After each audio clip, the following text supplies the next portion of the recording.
প্রিয় দর্শক, আপনারা দেখতেই পাচ্ছেন লতিরাজ বাড়ি একের যে জাতটা আছে, যেটা অরিজিনাল লতিরাজ বাড়ি এক, কপালে যে কালো ফোঁটা আছে, এটা শুকনো জমির জন্য খুবই ভালো। এটা আপনারা দেখতেই পাচ্ছেন, শুকনো এবং ভেজা জমিতে মানে পানিতেও দুই রকমভাবে চাষ করা যায়।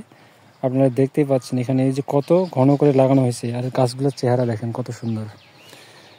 তো এখানটা একটা বিষয় হচ্ছে, আপনাদেরকে দেখানোর চেষ্টা করছি যে বিষয়টা হলো, এটা কিন্তু ঘন করে চাষ করা যায়, ঠিক আছে। গাছগুলোকে বেশি দূরত্বে না রেখে আমরা কাছাকাছি কিন্তু লাগাইতে পারবেন না। এই যে দেখেন, এটার মূল বিষয়টা হলো যে এটা কিন্তু কাঠকচুটা হয় না তেমন, ঠিক আছে। তো সেই জন্য আপনারা কী করবেন, একটু পরপর লাগাবেন, যেমন এতটুকু পরপর, এতটুকু ফাঁকা রেখে আপনারা লাগাবেন।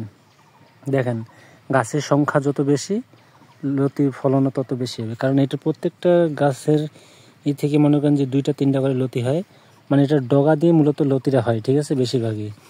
তো এখানে প্রথম এখন এই যে কেবল গরম পড়ছে, এই কারণে কিন্তু এখানটায় এখন কেবল শুধু মানে লতি ছাড়া শুরু হয়েছে। আপনারা দেখতেই পাচ্ছেন এই যে কেবল লতি ছাড়া শুরু হয়েছে। এরপরে এই যে এটা নিচ থেকে আসতেছে, ঠিক আছে। অবশ্যই শিকড়গুলো ঢাকাই দিতে হবে মাটি দিয়ে। তো এখন এরপরে কিন্তু আসবে আপনার এই যে এই ফাঁকা দিয়ে, এই ডগাগুলোর ফাঁকা দিয়ে প্রত্যেকটা লতি হবে। তো এখান থেকে আপনার প্রত্যেক সময় 2-3টা করে লতি কিন্তু ডগা থেকেই আসবে। লতিগুলা খুব বড় বড় হয়। আর মেইন বিষয়টা হচ্ছে যে লতিগুলা কিন্তু আপনাদের ছোট থাকতেই তুলতে হবে, বেশি বড় করা যাবে না, নাহলে বাজারে কিন্তু চাহিদাটা কমে যাবে। তো সে কারণে আপনারা একটু 1 হাত পর হইলেই আপনারা লতিটাকে হারভেস্ট করে ফেলবেন। এটাই হচ্ছে এই জাতের একটা মূল বিষয়। আর সব সময় পানি যে একবারে ভরায় রাখতে হবে তা কিন্তু না, শুকনো জমিতেও করা যাবে। এই ধরনের পানিতে রস থাকলেই হবে, বুঝতে পারছেন বিষয়টা। পানিতে মানে রসটা ঠিকমতো রাখতে হবে, এই ধরনের একেবারে ডুবাই রাখার দরকার নেই পানি দিয়ে। এই যে দেখতেই পাচ্ছেন লতিগুলা কী অবস্থা, এই যে দেখছেন প্রত্যেকটা গাছেই লতি আছে, ঠিক আছে। বর্তমান লতির বাজার খুবই ভালো।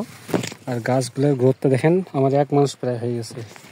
আমি দেখাচ্ছি আপনাদেরকে, দেখেন আমার 1 মানুষ সমান সমান প্রায় হয়ে যাচ্ছে। এটা আরও বেশি উচ্চ হয়ে যাবে। আর জাতটার মূল দেখাই আপনাদের, পাতাগুলো এই ধরনের মোড়ানো হবে। হ্যাঁ, এটা শুকনো জমির জন্য খুবই ভালো, এবং পানিতেও চাষ করতে হবে, 2 রকমভাবেই চাষ করা যায়।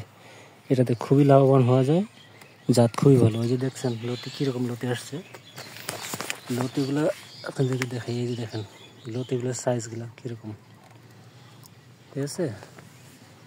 ধন্যবাদ সবাইকে। ভিডিওগুলো ভালো লাগলে অবশ্যই সবাইকে দেখার সুযোগ করে দেবেন, আর পাশে থাকবেন।